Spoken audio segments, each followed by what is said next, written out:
Thank you for taking time to listen to this. Just a very short message, just to encourage somebody out there. And I don't know whether you find yourself in a situation, or maybe you find where you think that you are not important and you are not special. Once in a while, we tend to feel that way as a human being. And lately, I'm just going through the scriptures, and I was just looking at the life of our Master Lord Jesus Christ. And there's two or three things. Possible, maybe one you may have read it in the past that make me started thinking that no matter how we feel, no matter what we are experiencing, I just wanted to know that even the life of our Master Lord Jesus Christ is not straightforward. Even from the genealogy in Matthew chapter 1. And when you look at Jesus Christ's genealogy from the beginning, you can realize that there's some certain people that you will not expect to be in genealogy of our Master Lord Jesus Christ because of how pure our Master Lord Jesus Christ is. But when you look at Matthew chapter 1, you have three people in that genealogy that I think that we really surprised us. Starting firstly from Tamar. Tamar is the daughter-in-law of Jacob. But because Jacob refused to give Tamar a last son, so Tamar pretend as if that she's a prostitute, and Jacob slept with her, and as a result of that, she conceived her twins, and that twins were part of the genealogy of Jesus Christ. So you can already see that from the beginning, from that genealogy, that is, you not expect somebody like that to be in genealogy of our Master Lord Jesus Christ. That's one. Then number two, we also have Rahab. Rahab is the harlot in Jericho. And when you read the scriptures, and you'll be surprised that her name was also included in the genealogy of Jesus Christ.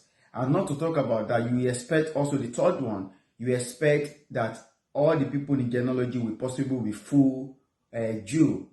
Then you realize that none. We have one Gentile, we have one foreigner, we have a Ruth. Ruth is not an Israelite, but later on, because of her story, she ended up marrying an Israelite and then become part of the genealogy of Jesus Christ. So if you think that, oh, you are not important, your trace of your generation is this and that, I want you to thinking about the life of our Master Lord Jesus Christ. Even Jesus Christ is pure, but the genealogy that was put down for our Master was not pure. Jesus Christ himself is pure, but look at the genealogy that was there from the beginning.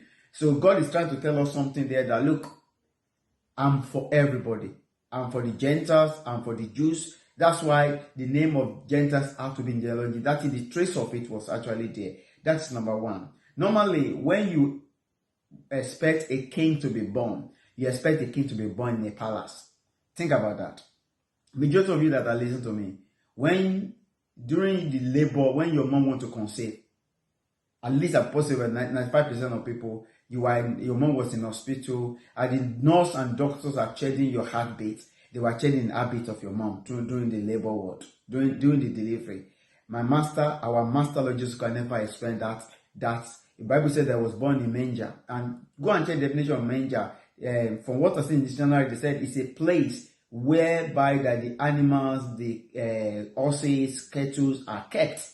Okay, there is no place in the inner for Jesus Christ to be delivered. So they have to find a place where the animals are being kept. Think about it. Just visualize it. How dirty the place is going to be. There's going to be animals waste, everything waste that was there. But what happened? It was born. The Bible even tells us that it was where there is no cloth. It was put where the bucket, the trough, where the animal eats from. That's why Christ was kept, was put in there. There is no bucket, there is no Moses basket, there is nothing that you can say that the mother will use to cover him. So everything about him. That's why when the wise men came to Jerusalem, they went to Herod the Great. They went to Herod and they said that a king is being born, because everybody expects a king to be born in Jerusalem. So that's why Herod was surprised and said that a king. And then they called the scribe, they called the Pharisees and the leaders. Where will a king be born? And they said the king was supposed to be born in Bethlehem of Judea. And go and check it. Bethlehem is one of the smallest city in Judea, and Christ was born there. everything about Christ was low. There's nothing great to written about. There's nothing to say about it that's very, very important in him coming to this world. So when you think that your life is not important, oh, my family is not important, my generation, I want you to reassure you that God can identify with you. It's not Jesus Christ can be born in a palace. Jesus Christ can be born in a royal home. God has the power to do every single thing. But God wanted to identify with me. I wanted to identify with you. That's why God said that no, when I'm going to send my son to come to this world, he's going to come to a virgin, a lady that have not met a man before. Not only that, every single thing about the story.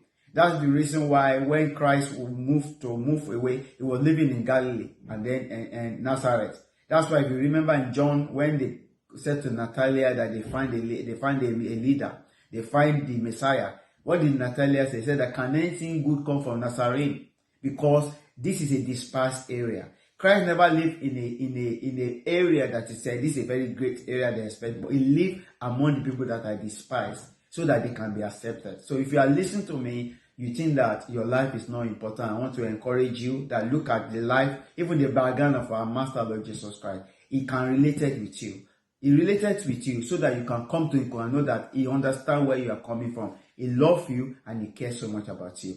Thank you so much for listening. Remember, Jesus Christ loves you.